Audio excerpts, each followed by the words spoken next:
Olá pessoal, começando mais um vídeo aqui no canal. Eu me chamo Bianca Silva. Te convido desde já a se inscrever aqui no canal, deixar o seu like, ativar o sininho para receber as notificações, porque à medida que eu enviar o vídeo para o YouTube, você imediatamente é notificado e assiste, tá certo? Em primeira mão os vídeos que eu lanço toda semana. Gente, eu tava aqui gravando uma resenha para vocês e falei, olha, desde que eu me propus a começar o canal no YouTube, eu imaginei como pauta apresentar para vocês o Lidos do Mês. Infelizmente, eu não consegui ainda, trazer essa pauta para vocês, mas hoje eu vou fazer, tá bom? Hoje eu vou fazer para vocês o Lidos de fevereiro e o Lidos de março. Foram poucos livros, então vou fazer os dois. E se você quiser saber quais foram os meus lidos de janeiro, eu te convido também a me seguir nas redes sociais, @BiancaSilvaBahia, tá certo? Eu tô com o propósito de alcançar os primeiros 1000 inscritos aqui no canal, então assim, por isso é muito importante você se inscrever. Nós estamos aí na luta rumo a 1K, tá bom? Então por isso é importante você não só se inscrever, mas também compartilhar esse vídeo com os amigos, com as amigas, com a família. Joga esse vídeo aí no grupo, no zap da família, eu tenho certeza que vai bombar. E aí, eu não fiz um roteiro muito específico para esse vídeo, mas todos os lidos que eu tenho, todos os livros que eu tenho lido estão inscritos aqui nesse planner literário que eu recebi da Tag Livros no primeiro livro que chegou esse ano, assim que eu assinei em janeiro, tá certo? Autoras Revolucionárias 2021, belíssimo. Vou passar aqui um pouquinho para vocês. Então vamos lá, simbora! Se você quer saber quais foram os meus lidos de fevereiro e de março, simbora!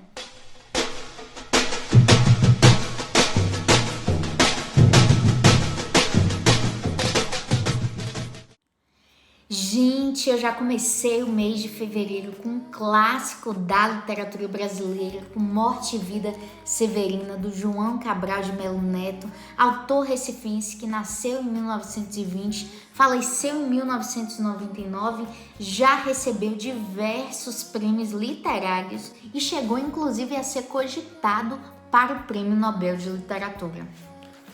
Aqui, na verdade, nós temos uma antologia que inclui 4 obras do autor, incluindo, obviamente, Morte e Vida Severina.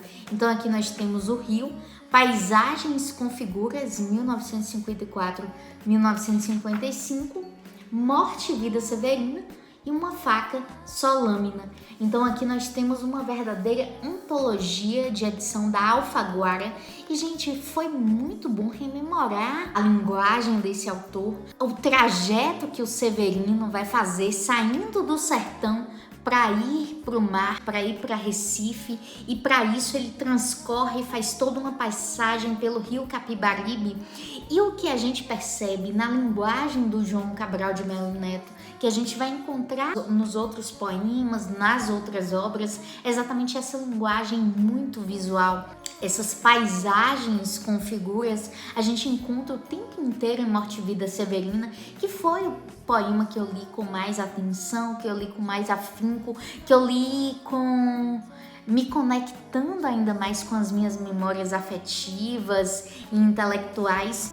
E aqui a gente vê muitas oposições, muitos dualismos entre o seco e o úmido, entre a pedra e a lama, entre o que é mumificado vivo pelo sol e o que é apodrecido pelo mar. Gente, eu fui assim no passado, eu li essa obra já há muitos anos, eu era criança, indicação literária, da escola, então gostei muito de rememorar esse autor que tem uma crítica social também muito contundente e vai nos apresentar esse cenário, de sertão, esse cenário de seca. Há muito tempo eu não lia obras com essa temática, com esse tipo de cenário. A minha segunda obra lida foi uma peça, gente, uma peça do nosso anjo pornográfico, Nelson Rodrigues. Eu tô falando de O Beijo no Asfalto. Ele que também é autor recifense, né? Nascido em 1912 e faleceu em 1980. E ele, gente, embora nascido no Recife, o cenário que o Nelson Rodrigues vai nos apresentar é um cenário carioca, é um cenário do Rio de Janeiro, porque embora nascido no Recife, ele foi muito novinho pro Rio de Janeiro. Acredito eu que com 4 anos de idade. E essa peça foi lançada em 1960 e encenada pela primeira vez em 1961 e tinha no seu elenco ninguém mais, ninguém menos do que Fernanda Montenegro. Minha gente, aqui nós vamos ver a história do Arandir. O Arandir, em plena década de 60, o que acontece? Enquanto ele está indo para o trabalho, acontece que ele vê um homem ser atropelado. À medida que esse homem é atropelado, desfalece no chão, ele vai socorrer e o rapaz está nos seus momentos finais de vida e pede um beijo. Ele dá esse beijo, um beijo na boca. Em plena década de 60, tinha como espectadores um delegado e um jornalista que vai se utilizar dessa situação para fazer chantagem e também para promover sensacionalismo. É um escândalo social, é um escândalo jornalístico, vira manchete dos jornais e nós vimos a vida do Arandir se desmoronar à medida que esse evento vai ocorrendo, à medida que a peça vai se desenvolvendo e a gente vai percebendo que o contexto de Arandir ter beijado o homem é um mero pretexto para todo preconceito, para toda a agonia e para todo o desejo que vem sendo reprimido por quem quer se posicionar como moralmente superior diante dessa circunstância. É uma peça maravilhosa. Eu assisti essa peça também na internet, porque peça, eu confesso que eu não gosto tanto de ler peças. Eu li essa, foi muito bom ler, mas eu gosto de visualizar, eu gosto de assistir a peça. Gostei muito, vou deixar aqui no box de informações, não só as informações relacionadas com todas as obras que eu tô apresentando aqui, mas também links de peças. O Beijo no Asfalto, gente, é maravilhosa e a gente vê o quanto esse contexto é um pretexto para virem à tona hipocrisia, desejo reprimido e muito conflito. A minha outra obra lida, a minha terceira obra lida do mês de fevereiro foi a obra Nascido do Crime. Eu vou pedir para a edição passar aqui a capa de Nascido do Crime. É uma obra do Trevor Noah. Infelizmente eu não a tenho aqui no meu acervo. Eu peguei emprestado de Marília, que é minha cunhada. Ela é assinante da tag da versão de inéditos, tá certo? Enquanto eu sou assinante da curadoria, ela é assinante da versão de inéditos. E essa obra veio, né, como uma dessas caixinhas da tag. E, gente, é uma autobiografia do Trevor Noah, que é um comediante sul-africano que fez muito sucesso, faz muito sucesso nos Estados Unidos. E ele apresenta essa autobiografia, que é o seu primeiro livro, e eu posso garantir para vocês que ele brilha nessa autobiografia.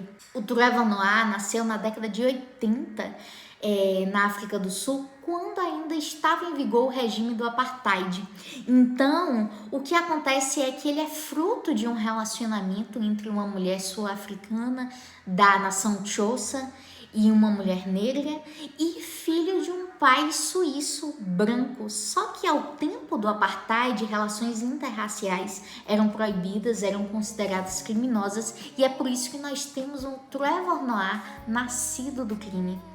Nessa obra nós vamos ter muito drama, muito contexto de violência física, de violência racial. Nós vamos vislumbrar esse contexto social do Trevor Noah, que é filho de uma mulher que também é evangélica, né? Então tem todo um contexto de religiosidade, de racismo, de desigualdade social. E, gente, ao final da obra nós vemos um episódio de violência doméstica muito forte em relação à mãe do Trevor Noah. Então é uma obra que a gente vai lidar com capítulos hilários e com momentos extremamente dramáticos, violentos. Eu recomendo demais a leitura. O que eu posso dizer é que ele brilhou. Eu cheguei a gravar uma resenha, só que eu acredito que eu não publiquei aqui no YouTube ainda. Se vocês se interessarem, será uma honra, tá certo?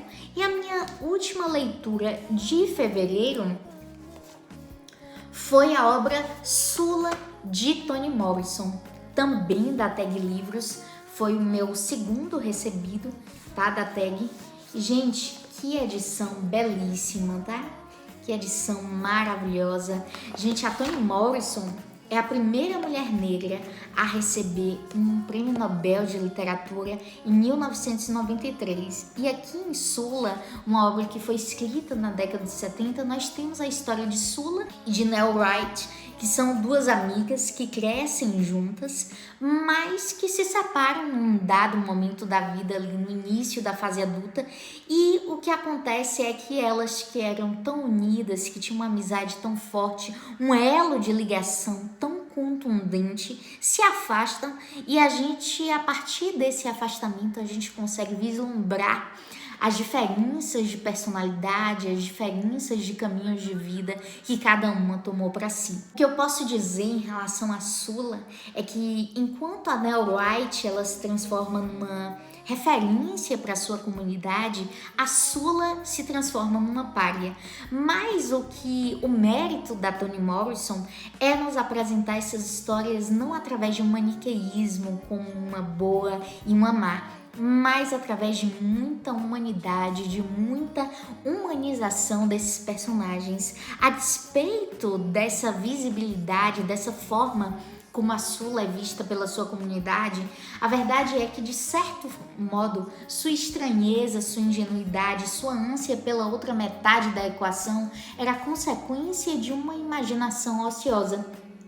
Se tivesse tintas ou argila, ou conhecesse a disciplina da dança ou cordas, se tivesse algo no que empregar sua tremenda curiosidade ou seu dom da metáfora, poderia ter trocado a inquietação e a preocupação com caprichos por uma atividade que lhe suprisse tudo o que almejava. E como qualquer artista sem forma artística, ela se tornou perigosa. Gente, é um romance impactante. Eu amei lê-lo, eu quero muito reler. Essa é a segunda obra que eu li da Toni Morrison. A primeira foi O Olho Mais Azul, uma edição também da Tag Livros, tá bom? Que é um romance que vai contar a história de Pecola, uma menina negra que nasce numa comunidade pobre dos Estados Unidos e que, diante de todas as circunstâncias de racismo e de pressão que ela vive, ela almeja ter o olho mais azul. E aí, por fim, nós vamos para o mês de março. Águas de Março, para as Águas de Março. E eu já comecei o mês de março com uma obra que já tem resenha aqui no canal, que é Matilda, da Mary Shelley, uma obra pouquíssimo conhecida, escrita entre 1808 e 1820 e que infelizmente só foi publicada mais de um século depois, em 1959. Se vocês quiserem saber sobre esse enredo, sobre essa novela romanesca, gótica, que nos traz uma verdadeira atmosfera byroniana, aquela atmosfera dos romances românticos da segunda geração, eu recomendo demais que assistam a minha resenha. É uma novela maravilhosa de ser lida, infelizmente pouquíssimo conhecida, com pouquíssimos trabalhos de crítica literária, de tradução. Então, assim, recomendo demais, não só que vocês leiam, mas que vocês assistam a minha resenha, tá certo? A minha segunda obra de literária lida em março foi A Mulher Ruiva, também obra da Tag Livros. Então, olha que trabalho gráfico belíssimo. Essa obra é do Orhan Pamuk, que é um autor turco, o primeiro autor turco a receber um prêmio Nobel de Literatura, tá bom? Lá em 2006, com o romance A Neve. E o que nós temos aqui é a história da Mulher Ruiva e também de um jovem, o Sen Selic, que logo no início da vida, ele precisa, logo na adolescência, ele precisa se virar para pagar o cursinho de vestibular. Isso em plena década de 70, de 80, lá na Turquia, e acaba tendo que ir cavar poços lá no interior da Turquia. É uma história que vai dialogar dois mitos, né? A história de Édipo e também do Shahnameh. Então nós temos dois mitos, um ocidental e um oriental. Na história de Édipo nós temos o filho que mata o próprio pai, e na história do Shahnameh é o pai que mata o próprio filho. A história o tempo todo dialoga com esses mitos, com esses arquétipos que nos são lançados através dessas histórias. E aqui nós temos a história do Sensalik, que é alguém cujo pai é um comunista, que foge, né, que abandona a família num momento muito crucial da vida dele, da adolescência, quando ele vai tentar o vestibular, e ele acaba indo para o interior da Turquia cavar poços para conseguir algum dinheiro. Acaba que ele estabelece com o mestre Mamute uma verdadeira relação também, que tem uma conotação de paternidade. Essa questão de paternidade, essa questão de ausência paterna, é um livro que é todo repleto, todo trabalhado com essas estruturas de ausências, de projeções. Eu gostaria de dizer que essa história é tão verossímil quanto uma história verdadeira e tão familiar como um mito. É exatamente isso que o Odian Pamuk vai nos passar. É um romance interessantíssimo, é um dos melhores livros que eu já li na minha vida. Simplesmente recomendo demais. E se vocês quiserem resenha, quiserem saber mais, é só pedir resenha que teremos, tá certo? Deixa eu olhar aqui agora. Ô, gente, se vocês soubessem a bagunça que tá na minha mesa, meu Deus. Terceira obra lida, O Céu da Meia-Noite, de Lily Brooks Dalton. Gente, essa obra tem na Netflix, tá? Tem um filme do Céu da Meia-Noite. Aqui nós vamos ver a história de Sully e Agostinho. E ambos estão no momento em que a Terra está vivendo um contexto pós-apocalíptico. Ela está numa missão fora do planeta. Ele está no Ártico, extremamente isolado, né, da sua missão. As pessoas que compunham a missão dele já foi para os seus lugares de origem, e eles estão extremamente incomunicáveis e não sabem o que está acontecendo no planeta, né? Um contexto pós-apocalíptico. Cada capítulo nós vemos a perspectiva, um capítulo é a perspectiva da Sully, um capítulo é a perspectiva do Agustin, e nós vamos perceber através de todo esse contexto de ausência como a autora vai dialogar determinados conceitos como vazio, determinados conceitos que fazem parte, né, desses contextos intergalácticos, interplanetários, para dialogar com a existência de Agustin e com a existência da Sully. É uma obra muito interessante, tem filme na Netflix, o filme, obviamente, que não dá conta da complexidade com que ela apresenta esses contextos, mas gostei da adaptação, recomendo demais a leitura também, tá bom? E por último, minhas últimas leituras de fevereiro. De fevereiro não, minhas últimas leituras de março foram leituras maravilhosas. A penúltima foi Flush, uma biografia da Virginia Woolf, uma obra extremamente renomada, mas que na contemporaneidade eu quase não vejo falar dela. Esse livro, na verdade, ele foi ressuscitado através dos estudos que se instauraram na década de 90, os chamados estudos animais. E aqui nós vamos ver a biografia de Flush, que é um cachorro. Aqui nós temos uma linguagem maravilhosa, muito especial. Nós temos uma verdadeira visão da sociedade vitoriana através do olhar e do olfato de Flush. Inclusive as descrições dos cheiros me remetem muito a um outro livro que foi lido em janeiro, que foi O Perfume, do Sunskind.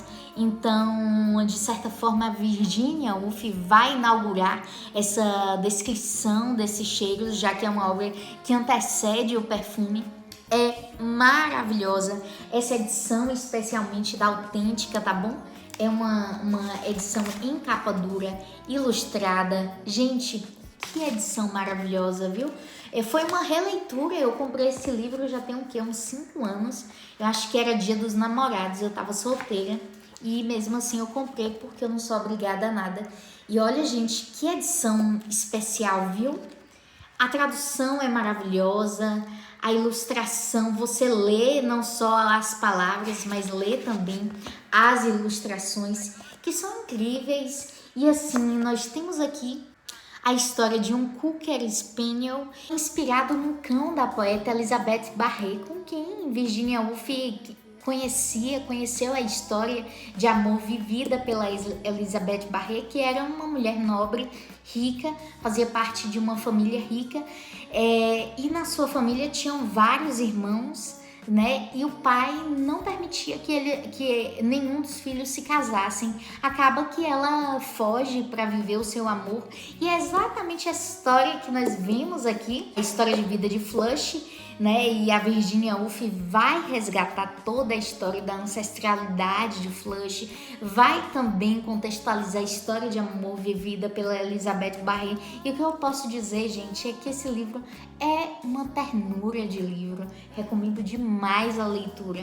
E por último, eu finalizei o mês de março, As Águas de Março, com essa obra, A Parte que Falta, que é da Companhia das Letrinhas, a edição da Companhia das Letrinhas, do Shel Silverstein, que é um consagrado autor de literatura infantil. E o que eu posso dizer para vocês é que essa obra de infantil não tem nada, extremamente filosófica, emocionante. A Jujut, eu descobri essa obra através da Jujut, que tem canal aqui no YouTube.